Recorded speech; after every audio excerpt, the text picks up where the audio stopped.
ঋতুপর্ণা সেনগুপ্তকে ইডির নোটিশ, আগামী সপ্তাহে তলব করা হচ্ছে অভিনেত্রী ঋতুপর্ণা সেনগুপ্তকে।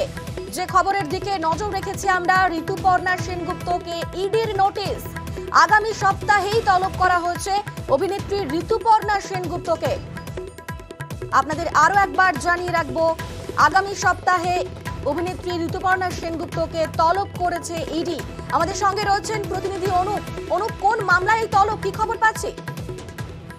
অভিনেত্রী ঋতুপর্ণা সেনগুপ্ত তারা তলব করেছে ইডির পক্ষ থেকে, এমনটা ইডি সূত্র খবর। এবং আগামী সপ্তাহে একেবারে সশরীরে সকাল 11টার মধ্যে বেশ কিছু নথি নিয়ে ইডি দপ্তরে আসতে বলা হয়েছে।